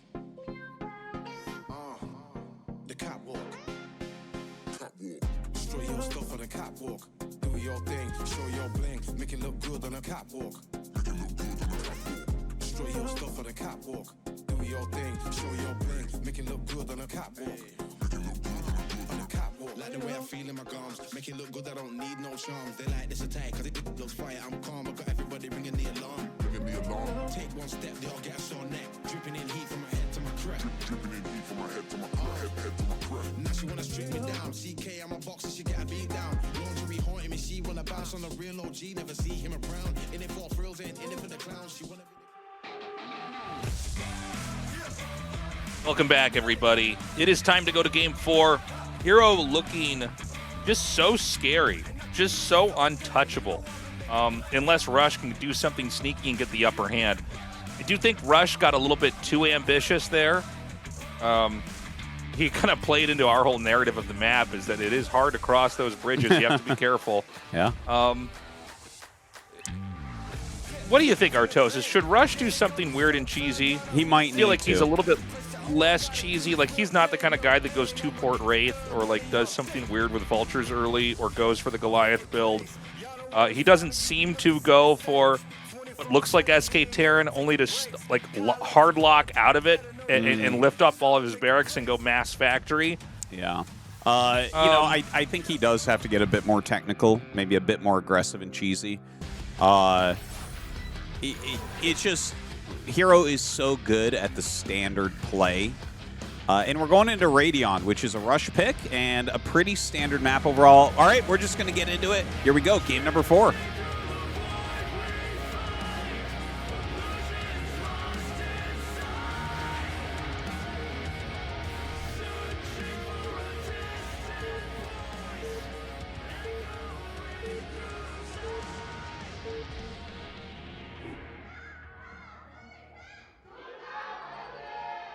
Okay, Rush in the top right, herO in the top left. Yeah, I want to take a moment and thank you guys for checking out the Patreon, patreon.com/ASL English. Thank you to everyone who has already subscribed. If you haven't yet, go check it out. We do have the Secret Tastosis podcast on there as well. Funny you say that, Tastosis. I, too, wanted to thank everybody who signed up for the Patreon. And also say that, you know, since AfreecaTV canceled the studio work that we were doing a few years back where we did this live, the outpouring of support has been incredible, guys. We would not be able to do this if it wasn't for you guys. So for those of you who haven't signed up but are like meaning to, you haven't bothered to make an account on Patreon, we hope to give you that push, guys. Thanks so much for the love and support. You guys are the best. Into the rain. That is Into the Rain. Yeah, that's a good picture. It is. See, he actually knows his stuff. Yeah, that guy's an old school fan, 100%. Ooh, an 8 racks, Yeah. 4 8 racks play. Okay, so I was expecting to see this eventually tonight. We were talking about this earlier. That you know, it seems like this could be a good build to throw out. I can't say I'm too shocked that's happening in this game. You've had 2 games where, you know, Rush is trying everything and just running right into a wall. Fortunately for Rush, it's very close spawns, both sharing the top. These games usually don't end in like one guy shutting down the other. It's usually a bit of a trade-off where the Terran can, they get like maybe 2 to 3 drone kills, they're in great shape. Yeah, that's what you'll be looking for here. The Overlord is going to float over and actually probably be able to identify that this is an 8 racks before it hits. And as long as he hides that, you know, Rush isn't going to instantly know where he is, so his second SCV is going to be kind of far away. Let's see what herO's hold is going to look like. He just started his spawning pool. That feels like slightly late. No, I guess actually it's okay. Looking at the clock, it's actually, that's an okay time spawning pool. Never mind. But yeah, here comes that 8 racks. You're going to have to pull drones to deal with this. He's already put a lot of damage on that SCV. That's pretty significant. Yeah, so drones, they have a ranged shot, so you can do a moving shot. It's actually pretty hard to pull off. And that'll weaken the SCVs. Now, SCVs can repair each other, but you don't really have time to do that here. So the bunker, it basically never gets finished, but because it started, it forces the Zerg to send these drones down here. Oh my god! That's big. He does so much damage onto those SCVs. He is going to go for a short repair here. Cancels the bunker. It's very important to stay mobile here. for Rush. If the drone's going to surround, it's huge. He goes for the targeting. He's going to get at least 2 drones. Can he get a third? Oh, my God. He doesn't. I can't believe he saved that 3rd drone. But you know what? He killed 2 Marines. Obviously, the bunker got canceled. One of the SCVs almost died. It's too bad he didn't get that SCV. But yeah, you know what? That's right around even, I want to say. And we'll see how many lings he makes, because I think he's making like literally 2 lings. I think he's not afraid here at all. But Rush might attack again. See how he's bringing his SCV up? He's checking. He's like, all right, are you droning heavy? Should I walk these Marines across this map and see what you're doing, mister? So the command center is going to be starting in a little bit here. I think he's just now going to get it going with the 400 minerals he's got. Aaron stays pretty present on the map. You know, when you get those drone kills, it does hurt the Zerg a lot. It's important to remember that Zerg are always having to choose between making workers or making Zerglings. It's not like Terran or Protoss where you have different buildings, so you can basically make both at the same time. Zerg has to figure out when to step away from economy and focus on attacking units and when to dip back in. I think this is a solid choice for him to move out. Right before his SCV died, he saw 2 drones pop out of the natural hatchery. So when you see that, you're like, oh, okay, you're really in a droning mode right now. So he walks across, but an Overlord sees his Marines there. So he turns around. So that's like kind of a subtle play where like your opponent has seen the Marines. You know he's seen them. He knows that you know that he's seen them. Do you keep going with the attack? Because if you're making drones still, the 5 Marines will actually do a ton of damage. But if you make 4 more lings, you lose all the Marines. So it's like, which do you do? And actually, it looks to me like herO just called the bluff. I don't think he made another Zergling. He didn't make a Sunken. He just kept going drones. Look at this. The guy has a lot of drones right now. Yeah, pretty crazy move here from herO. Did not blink at that at all. But I can't really say I blame Rush here. It's almost like you have to look less at the map and the players and look at the score here. You know, like, would Rush be foolish enough to just blindly send those Marines in and possibly lose the game? I mean, herO's basically looked invincible in this series, with the exception of the insane maneuver in Game 1 that herO got his first win with, and his only win with. Yeah, he really has. Actually, I'd love to talk for a moment about those standard positions, because Rush really tried to kill. It's really tough as you kind of move up in skill in the Terran versus Zerg matchup on both sides as far as standard games go, where, like, you know, Zerg is on 3 base, Defiler Lurker, and Terran has science vessels, maybe a couple drop ships, some bio out in the map and everything. And to kill Zerg at that point, it becomes a little bit tricky, right? You see dropships come in, you see irradiates. You're looking for a misstep from Zerg, a mistake from Zerg that you can capitalize on. And the fewer mistakes they make, the less of a window that you have to kill. And if you don't get that window at all and Zerg gets the 4th base, they actually get a big advantage, right? Because you see the Ultra Defiler gets out on the map and it just becomes too much for the Marine Medic Science Vessel. And the thing on Rush's side, you see him really pushing hard for the kill. There's very few Terrans, I think, that can stand up to the level of play in a very standard game against herO. I think it's only JYJ and Light that can do it, where they just play the standard game, because you get to a point where it's like you have all this pressure and you have to find the way to deal the damage, where it's like, okay, now we have, like, you know, 4 to 6 vessels, some drop ships, 150 supply. Zerg is sewn up tight everywhere. How do you win that game from there? And Rush hasn't been able to figure that out here tonight. herO this time is going to play a lot like the last game. He's got a macro hatch in his main, positioned in a way where he could hide tech there, or at least maybe bait out an extra scan from the Terran. Obviously, the position of these minerals is pretty tempting for the Zerg to come in here and try to hit. I mean, you kind of have to go for mutas in these spawns. And he's going to look for another source spot, another angle where he can come in here and pelt this with mutaglaves. And it's going to keep the Terran back. And notice at the very bottom, I don't think the observer picked it up yet, but there's a natural expansion being taken. So it's a little bit of a mix of the opening here in the last game with an expansion decision from Game 2. Yeah, and I like to see it, because it will give him that 4th base. It's going to be so strong later on. Will Rush just continue kind of standard play? You know, he did open with the 8 barracks, of course, but generally that goes back into standard play. Just everything's set back like a minute. So I think we're going to see a game that looks a lot like that Citadel game. But obviously, there's all these different areas where, like, are you going to be able to defend everything that Rush is doing throughout this game? Are you going to drop the block the drop ships, not drop the block ships, but He's going to drop the block ships, man. Yeah. By the way, this is a pretty genius move. In order to save scans, he hid 2 fire bats in the bottom center, and he ran one of them through and spotted that hatchery.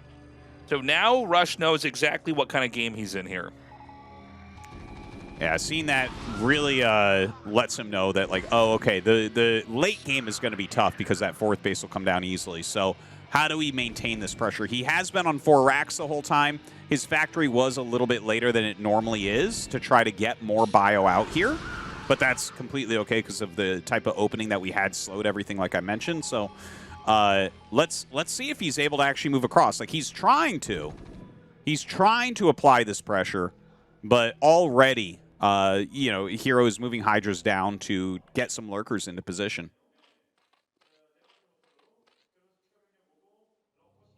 Okay, the push is going to come out. Rush has a decent amount of muscle here. If there are no lurkers in the mix, I think that Terran could just bat this down. Second fire bat's going to come up here. He needs to basically scout, are there lurkers here? Is he ready?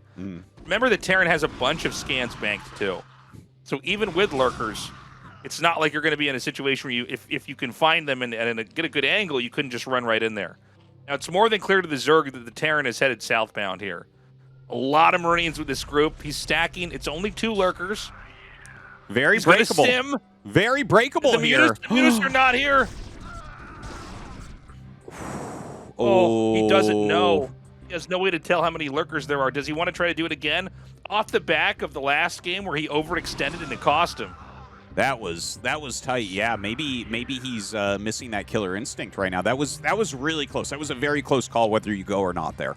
Hey, but you know what? Your tournament life is on the line. So, you know, there's Lings there to block. He sees other lurker eggs. You don't know, are those about to finish in like 1 second? And if they do and you've committed, suddenly your whole army is going down almost. And the mutas, you don't know exactly where those are. Very tough decisions being made here by Rush. Another eBay comes down. Rush just can't quite get anything done here on the map. herO just unbreakable in any situation. You know, this small number of Marines, this might be a really tempting spot to try to hit with these mutas. The Lings come in here to add a little bit of cannon fodder. He's going to try to snipe that medic. He gets the kill on that. herO's so good. Rush now going to move out and try to take another base. Now, there is a Greater Spire about to finish, which I'm a little bit perplexed by, to be honest. Yeah. Because I don't see why you would do that right now. Yeah. So I don't know the decision-making process behind it, but I do know what it feels like and what it does to you. So in games like this, occasionally Zerg players will go for that Greater Spire while going Defiler. So the Defiler's for the defense, and you're going to be putting pressure on your vessels across the map, hitting irradiates, and then suddenly there's like 4 Guardians above your natural, and you're making 2 more vessels, and you have no irradiates, and suddenly it's like, oh, damn, your economy actually takes a big hit. It's not a game-ending move, but it's like very quality harassment. Now, he's got 4 lurkers here. Immediately, he sends reinforcements through the Nidus Canal. And by the way, I like your point there with getting Guardians that moment. That makes a lot more sense to me, because for me right now, I'm like, where would he even want to go? He's also sitting back and waiting to preempt the double drop ship, or it looks like in this game, it could be even quad drop ship. But you can always use those Guardians a little bit later on. Now, Rush also has a 3rd base that can't be contested. There's no way for Zerg to get over there, which is a little bit stressful for herO. You'd like to have some way to engage with it, but right now, map control goes to Rush. As it should in this portion of the game. Like, basically, when you play SK Terran, once you get out on the map against mutas and you have irradiate, you need to keep map control for the rest of the game if you're going to win. We saw in the Citadel game, right? That's where map control started to go back towards herO, and Rush instantly fell apart. Because if Zerg gets map control with Defilers, they just show up and a base is dead. right? So you cannot allow that. You must maintain map control. He's going to continue to roam. You see, oh, a little sneaky attack. He is trying to attack that third base. Okay, he's going to come up here. Hey, man, a bunker would really help right now. You know, this is one of these moments, I think we've all been there, where it's like you've neglected a base, but all you had to do was make like a little bit of defense to take care of this, and suddenly he loses it. This could actually cost him the game long term. We got to see how this big drop is going to do as well. It's double lurker stack over here. Main that doesn't look really safe to drop in, but, you know, for dropships, sometimes you just need to get the unload. And if everything's unloaded, he's actually going to go this way. Dude, ArTosis. I think actually Rush could take this. Never mind. I lied earlier.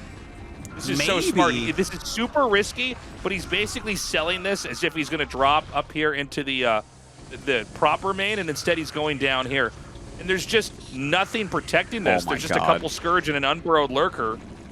Dude, you're right. This is a huge move from Rush. These 4 dropships are going to kill off this base. This is what we saw blocked perfectly by herO in the Citadel game, but this game, unfortunately for him, unable to do so. He's going to lose that base. Now he's got pressure from the high ground and the low ground that can be applied there. Now, nice catch by the Mutas. It looks like he's going to be able to probably pick off all 4 dropships, so we might not see other drops this game, and that's, you know, that's something nice at least that you got those, but still, this has been very good from Rush. And look at that. He cleans that up. Now he's going to have his 3-base economy going against 3-base. You're going to be much more comfortable now as Rush.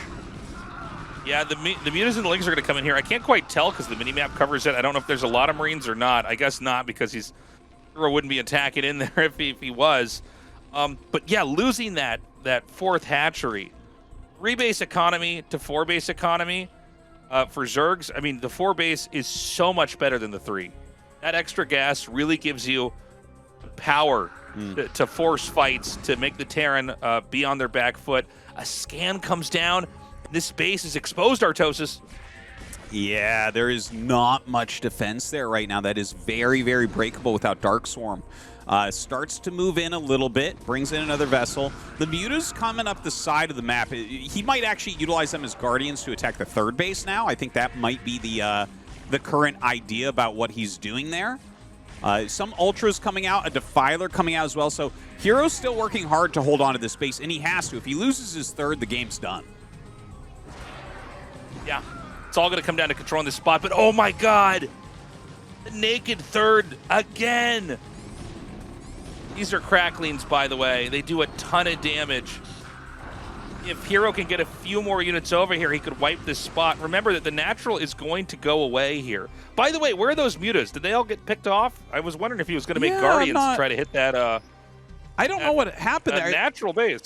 They were attacking something in the bottom right 3rd. I think there was just like a handful of Marines there, and maybe he lost track and they died because the Marines have really good upgrades. The Marines are at least 2-1 right now. So, like, that can happen, right? You have Mutas with low upgrades, and they're kind of injured. Like, maybe he just lost some attacking in. So we aren't going to see those Guardian harassments that I was talking about before. Yeah, that's what happened. See, he still has 2 Marines and a medic there. So I think he had, like, 5 Mutas or something, so it looks like he lost them there. A little bit sloppy, but we're in a crazy game right now. Okay, we've got... Again, you know, herO needs to be careful. This is not a lot to fight with. He's once again going to run around. Dude, is that base defended this time? I love this Defiler just chasing this down, trying to get a plague off. He throws a Dark Swarm down instead. There's actually nothing scarier than one Defiler on the map walking towards the Terran army. Yeah. Just all alone. You know what his plan is, and you can't stop it. You have to run. But yeah, a little counterattack comes in here. Only a single bunker, which, of course, Ultra's going to fare very well against. Trying to harass that, trying to get Rush off of that 3rd base location. herO has retaken bottom left, but dude, there's a lot of vessels here. We might have Rush break through everything, but at the same time, the counterattack doing some damage to him. Yeah, just one lurker over here. He is going to be in range to take that out. That falls as well. I mean, herO, can he get enough through the Nidus network? There's so many infantry here. And the medics are doing a great job of body blocking these Ultras and Lings. Wow. Yeah, the Ultra is definitely tanking a ton of damage. He needs some spells, though. Throws down Dark Swarm and gets like a Feelings in here, but that's not going to be enough. Firebat's finally joining the fray, running down a Defense Matrix Tastosis as well. Oh my god. There's nothing mining back here. Yeah, he doesn't have a third functionally. He doesn't have a second base functionally. He's not getting minerals, or barely is. If you look at the minerals going up for Rush, it's like barely an income right now. But at the same time, there's just unstoppable force here at the bottom of the map. Zerg, I don't think there's anything. Yeah, there's nothing defending this base over here.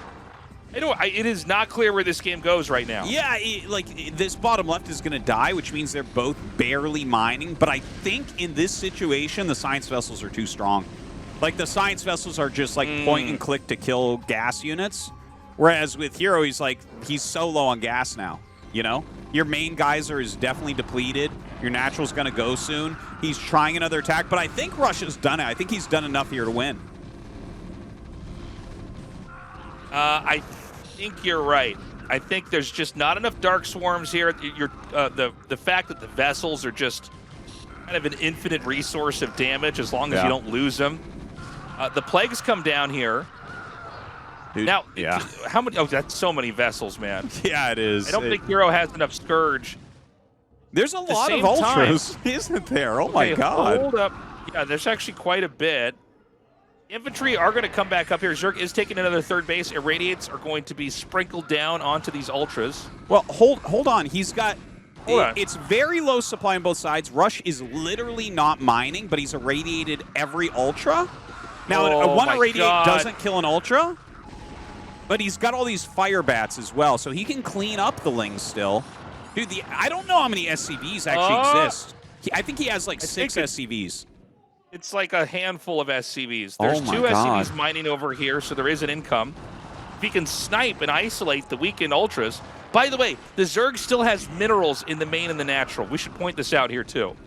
There are still fragments of minerals. Yeah, that's going to be at Rush has to tap out. Unreal. I don't think we noticed it until the very end. There were a couple of mineral patches. Others were depleted, but were wiped out. So herO had something to work with. Yeah. And Rush is devastated. I tell you what, this was pretty magnificently done from herO. When he lost that bottom left to the 4 dropships, I was with you. I'm like, oh, I think Rush is going to take this game 5, 6. Let's go. But herO holds on. His counterattacks with the Ultras turned out to be enough, despite the fact that there was a cloud of Science Vessels. Man, how many? There was like 7 Science Vessels or something irradiating everything, but it wasn't enough for Rush to hold on. And herO finally gets his revenge, and yet another round of 4 added to his resume. And so this means we're going to have herO going up against Sharp in the semifinals. That's going to be a lot of fun. By the way, Sharp looked so good against Best. Yeah. So we're going to look at this final moment here. Now, this is literally the replay. I wish they would actually go to the top left and just show us how many minerals are there. But if you look, you can see the blue mineral outlines. They never went away. Terran has a lifted CC here on screen, and the main is mined out. Oh, no, wait, is it mined out? Maybe there's a mineral or 2 there, but either way. Yeah, it's low at least. Well, it would help if they showed us. But yeah, like it's... we're just like dogging on the highlight reels today. Dude, we're going to go back to the Citadel game and watch the end of it again. Yeah, Zerg has more minerals available, and Terran had probably lost too much of the core ground. If he had like another group of Marines, I could see him still have taken this game back with the amount of vessels he had. But here, like when he gets plagued up here, because he has a ton, right? Like he has enough to micro well. But when you hit the plague, when you hit the Dark Swarm, see that right there? Man, that makes it tough. And he was very careful. He hold position, the very low Ultra. He waited for more Lings and Ultras to come up to actually kill off that plague group. So like this was really well executed, super low economies on both sides. Yeah, and whenever you get enough stuff on top of the infrastructure for Terran, they just die. Their units are very weak, and if isolated, they can be picked off very easily. A couple of Scourge hits connecting, and then there's this wave coming back in. I think we're going to get on camera in a second. Here it is. So this is like the core meat and bones of what Rush had that he needed to win this fight with. and Irradiate. And, you know, Irradiates, they do damage to the Marines. I don't blame him for casting that spell on here, but this really thinned out that infantry number. Yeah, I tell you, like this was a great series, as we kind of expected. Yes. I'm very happy to see herO win, honestly. And I actually think herO has a decent shot to finally win an ASL as well. I think he's pretty favored against Sharp, as well as Sharp has been playing. Like, Sharp's weakest matchup has always been against Zerg. He's just not the same level as like a Rush or a JYJ or a Light against Zerg. So herO's probably feeling happy. We're going to go to a quick interview with him and see how he's feeling after that win.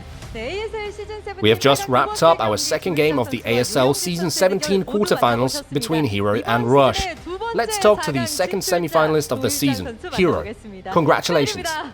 Thank you. There is more to you winning here than just advancing to the round of 4. As last season, getting knocked out in the round of 8, you missed out on securing a seed. The pain of which you managed to get over today, it seems.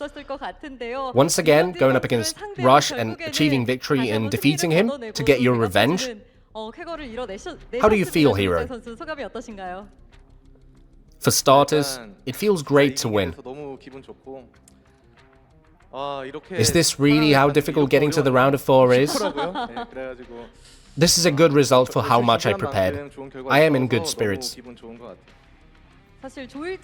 To be honest though, anytime we got to see your expression on camera during the games, you did not look all that comfortable.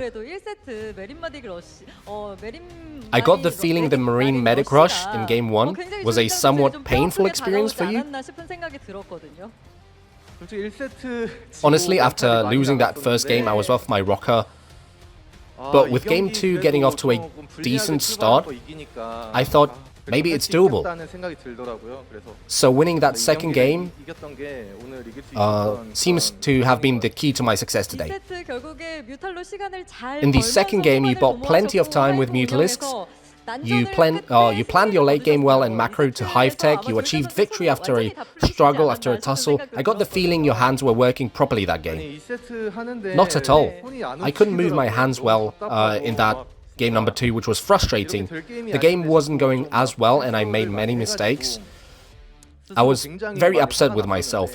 If I had lost that one, I probably would have lost with a 3-0, but winning that one, I guess I was able to win the whole thing. While it couldn't have been easy to keep your cool at times, you ended up showing us some late game macro play, having expanded to other starting locations.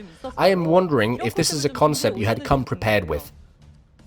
I would often expand to other mains a lot in my practice, but when I was playing with Mind this time, he said, well, maybe expanding to naturals would be better for macro. But honestly, I was anxious doing that, for fear of getting busted. But I built Sunkens and defended. I guess I was able to win with Mind's help today. The first 3 games you opened with Overpool, it made me think you were expecting an 8-Rax, which is exactly what happened in the last game, but you opened 12 hatch. Still, with whimsical drone control, you stopped him in his tracks. Still, I get the feeling you don't have an easy time winning the build order game. Yeah. Whatever I do, the opposite happens. This is ridiculous. I guess my mind games are not up to par. So preparing mind games for the round of 4, yeah, I guess I have to practice mind games. Not an easy opponent for you by any means. You've managed to conquer this tall mountain that was Rush, and have now once again you have to prepare for a best of 7 match in the round of 4 against a Terran in Sharp. You must have seen his game yesterday. I don't think he'll be an easy Terran. What do you think? Yeah, I watched yesterday's game and man, was Sharp good. I am very concerned. But to be frank, from my perspective, today was the difficult one. So I think that if I prepare well, maybe I could win in these semi-finals. I suspect a lot of people are hoping to see you in the finals, and if you manage to conquer this next tall mountain in the round of 4, you will be able to give the people what they want. Do you have anything to say to your fans and the colleagues who helped you practice? I would like to start by thanking the fans for supporting me. I gained some confidence recently, and I thought, if I lose today, maybe I won't ever get to be a winner. It seems my confidence was at its peak today, so thank you for cheering me on throughout. I will prepare and try to win in the round of 4 again. I had a lot of help during practice from Mind, Light, Royal, JYJ, Sark. They really helped me a lot, so big thanks. Thanks to our students for their support, cheering me on here today, and the head of our school, Shijose, watching online. This time, the round of 4 feels like there's somewhat of an opportunity waiting for me. I will take good care of myself and try to get to the finals. Good work, herO, and once again, congratulations on advancing to the round of 4. Thank you for the interview. And that does it for our chat with herO, who advances on through to the semi-finals, winning today's second round of 8 match. Well, there you have it, everybody. herO defeats Rush 3-1. I guess the only thing I could say is it's too bad we didn't get to go to that game number 5. Game 4 really stole the show. Very rarely do you not know who's going to win a game until literally the last second. Yeah. But that game was one of them. Yeah. A really great series overall. I think herO should be very proud of himself for taking that down. You can see he practiced so hard for it. Going to be a hard match for Sharp. If Sharp can take down herO in a best of 7, anything is possible. But maybe this is finally herO's season. Maybe we can finally add him as an ASL champion. I would love that.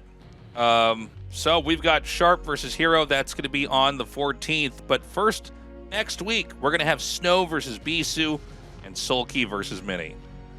Those are going to be great matches. I'm even excited about Snow versus Bisu. Can Snow overcome one of the greatest Protoss versus Protoss players of all time? Bisu looks to be on fire right now.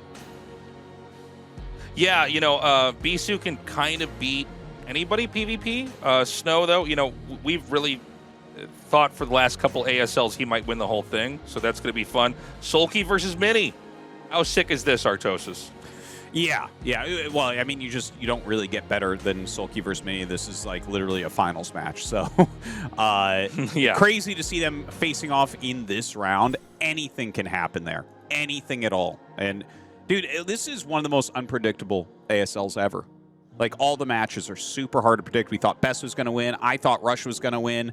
Over here, I'm like, I don't know. Snow versus Bisu, that's crazy. Sulky versus Mini. If anyone thinks they know what's going to happen in that, you're a liar or you're stupid. You're a fool. Look, we're going to, no matter what, have a Protoss, maybe even 2 in the round of 4. We've already got our Terran and our Zerg.